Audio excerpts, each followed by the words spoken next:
It's just a little office thing, my sister snickered on the family chat. No need to cancel my birthday dinner for her pretend stage. Mom replied with a heart emoji. Priorities, sweetheart. Then my aunt, tell her to take pictures and post later. We'll like them. HY everyone, my name is Marin Elwood, I'm 31. The lights at City Hall hum like bees in a glass jar, and I can taste the copper of nerves at the back of my tongue. If you've ever worked 10 years for one moment and then watched your own family vote against it, you know that particular ache, the kind that sits between your ribs and refuses to move. I smooth the lapel of my navy blazer. The fabric is new but already creasing at the elbow where I fidget. The auditorium smells like polished wood and warm microphones. Colleagues wave, their spouses cluster in soft bouquets of perfume and cufflinks. 3 seats in the front row, mine, are empty. My name is on them in thin gold letters, Marin Elwood, honoree.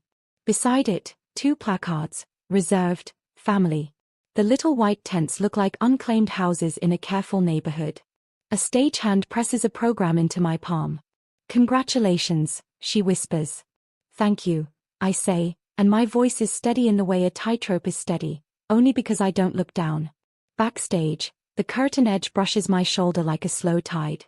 I picture the table at my sister's party, sparklers in a cake, my kids in paper hats because birthdays are fun, my husband's laugh filling whatever space I used to take. Somewhere between anger and awe, a thought lands, if love is a room, they keep locking me out of it. The MC announces my division. Applause swells, river strong. I step into the wash of light. For a second, I see everything, not the faces, but reflections, the gloss on the grand piano, the shine on the podium, my life trimmed sharp as a suit. My phone vibrates inside my blazer pocket, one short buzz, then a relentless staccato. I shouldn't check, not here, not now. But the vibration becomes a drumline against my ribs. I slide the screen up beneath the podium lip, hidden from the crowd. A text from my husband blooms open, we need to talk. Urgently.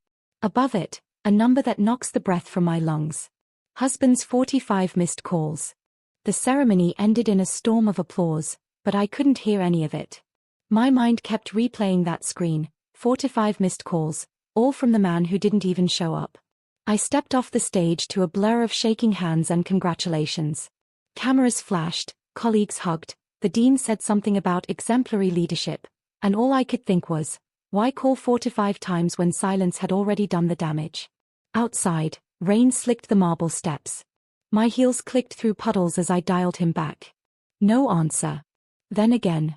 Nothing. I finally texted. I'm on my way home. Whatever it is, we'll talk there. The car smelled faintly of perfume, not mine.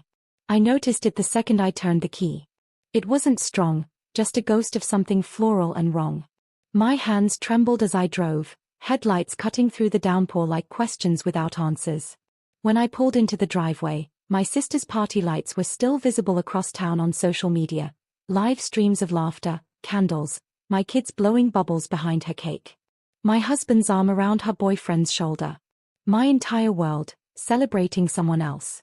The porch light flicked on automatically as I stepped up. Inside, the living room looked rearranged. A half-packed suitcase stood by the couch. His jacket was missing from the rack. My son's soccer cleats gone. The house felt hollow, like it had already decided to forget me. Then his text came through. Don't come home angry. Let's just talk first. I stared at it until the words blurred. Angry? I wasn't even there yet. Upstairs, the bedroom door was slightly open. My reflection in the hallway mirror looked like a stranger, mascara streaked, smile cracked in half. I pushed the door slowly. The bedspread was folded, the nightstand cleared, the framed photo of our wedding replaced by a yellow sticky note. I picked it up with shaking fingers. 4 words, written in his quick, careless hand.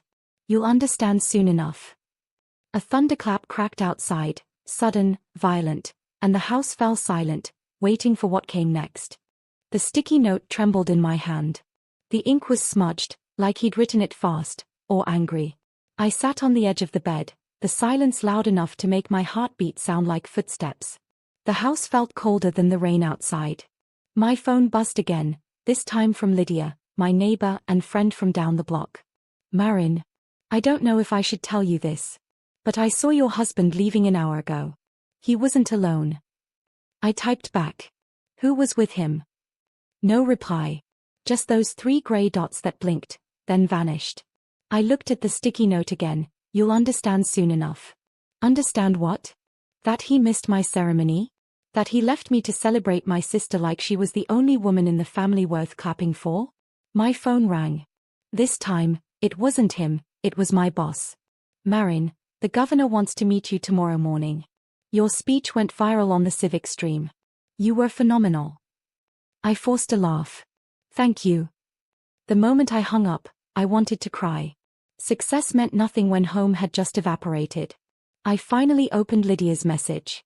Marin, it looked like your sister's car. My throat closed. I reread the words a dozen times, hoping they'd rearrange themselves into something else. It looked like your sister's car. I walked to the kitchen, every step heavier than the last. The fridge still had their dinner leftovers, the pasta I'd made that morning. 2 plates gone. The third untouched, covered in cling wrap like a time capsule. The rain intensified, tapping the glass like someone knocking softly. I turned off the kitchen light, phone still in my hand, and scrolled through my sister's social feed. She had posted 15 minutes ago. Best birthday ever with my favorite people red heart #party popper. In the video, my husband's reflection appeared in the glass door behind her, head down, smiling. I didn't blink. Didn't breathe. Didn't scream.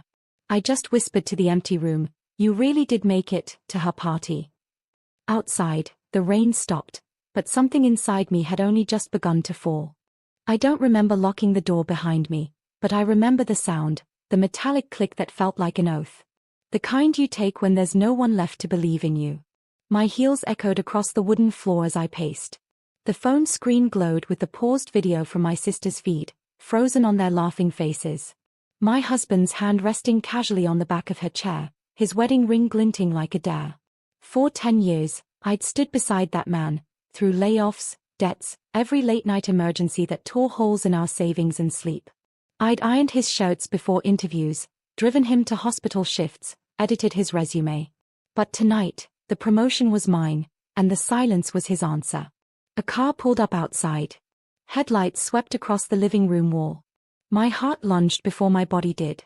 I wiped my face, straightened my blazer, and opened the door. It was him. Rain still beaded in his hair, his tie loose, eyes bloodshot. Behind him, the car idled, and in the passenger seat, I could see a pale blur of someone's hand. A woman's. Marin, he started, breathless, you weren't supposed to see that. That. I repeated, the word sharp as glass. You mean her birthday? Or the part where my husband looked perfectly happy on camera?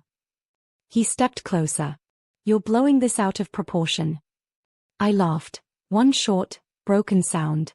45 missed calls say otherwise. He sighed, rubbing his forehead. It's not what you think. Then tell me what I think, I whispered. He didn't answer. Instead, he looked past me, into the house, at the suitcase by the couch. I need space, he said finally. The kids are with your sister for the night. We'll talk tomorrow. Please, don't make this worse.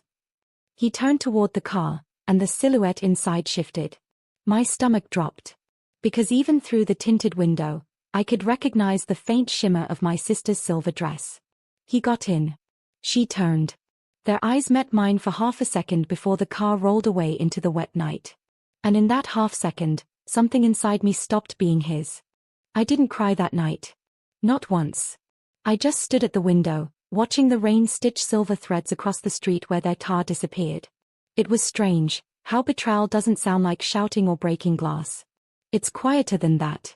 Like breath leaving a body. At 3:12 a.m., my phone buzzed again, a single message from my sister. You'll understand eventually. Don't hate me. The same phrase. You'll understand soon enough. I stared at it until dawn painted the blinds pale gray. Then I understood something. They weren't sorry. They were preparing me. By morning, the storm had cleared, but my thoughts hadn't. I packed a small bag, nothing dramatic, just essentials, and left before the neighborhood woke up. I drove without direction, ending up by the harbor, where the water was flat and indifferent. Gulls cried overhead like warnings no one listens to. I sat in my car and opened the Notes app, typing every detail I could remember. The timeline, the words, the lies. Maybe it was instinct, or self-defense, but documenting the truth felt like oxygen. At 8:04 a.m., my assistant called. "Marin, congratulations again. The press wants a short statement about last night's ceremony. They're calling you the face of civic resilience." I almost laughed. Resilience. If only they knew. By noon, I was back at City Hall. Cameras. Interviews. Applause again. But this time, it all sounded like static. I smiled when I had to. I signed the documents. I shook hands. Then, right before leaving, a junior reporter pulled me aside. "Ms. Elwood, is it true your sister's married to your husband's business partner? There's talk of a merger announcement." My pulse skipped. "Excuse me." She showed me her tablet. There it was, a photo from last night's event, captioned, "Real estate magnate David Elwood celebrates partnership with the Elwood Family Trust." The Elwood Family Trust. A name I'd never heard, but one that carried my last name. And that was the moment I realized, this wasn't just betrayal of love. It was the opening act of something much colder, a business play. That evening, the world kept applauding while my foundation cracked quietly underneath. Every congratulatory handshake felt like a curtain pulled over a crime scene. By the time I reached my office, my fingers were trembling too hard to even turn the key. Inside, my desk light flickered, one weak bulb fighting the dusk. I opened my laptop and searched the corporate registry.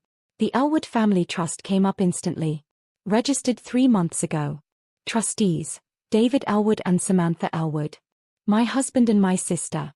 The description said, joint property, investments, and real estate assets to be consolidated under family name. My name was nowhere in sight. A noise escaped me, half laugh, half disbelief. I scrolled further. The first asset transfer was dated the day after our anniversary. The house. My house. The deed had been refiled, listed under the trust. They'd stolen it while I was still sleeping in it. The office clock ticked in slow motion. I clicked every attached document, eyes burning. One by one, I saw what they'd done, our savings, my equity shares from work bonuses, siphoned through accounts under his management. He'd been moving everything quietly, preparing for this moment. My husband hadn't just betrayed me emotionally. He'd erased me financially. I closed the laptop and pressed my palms against my eyes until stars flared behind them. Somewhere inside, the part of me that once believed in family just collapsed. When I finally looked up, my reflection in the office window didn't look broken. It looked deliberate. Calm. Calculating. I took a breath, wiped the tear I hadn't realized had fallen, and whispered, if they want to build an empire on my silence, they're about to learn how loud I can be.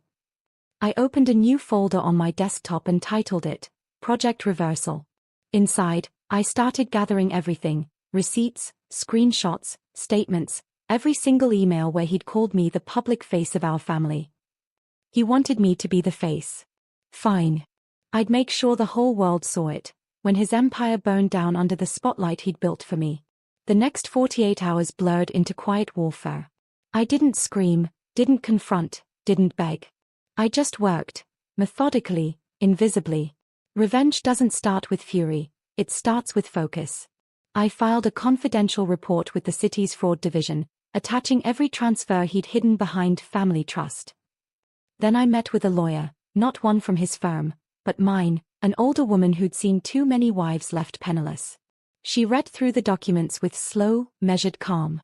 When she finally looked up, her eyes softened. Marin, this isn't just betrayal. It's embezzlement. You've got leverage, and power. That word, power, felt foreign, almost dangerous on my tongue. We filed a formal injunction, freezing every joint account, every property title. Legally, nothing could move until an investigation cleared. For the first time in years, I didn't feel like the one being left behind. That night, my husband called. What did you do?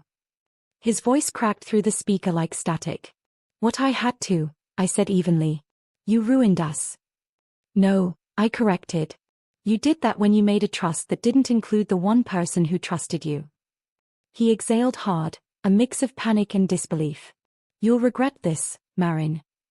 I smiled faintly into the silence. Maybe. But you'll remember it longer. By morning, news outlets were calling. My speech from the ceremony had gone national, the rise of integrity in leadership.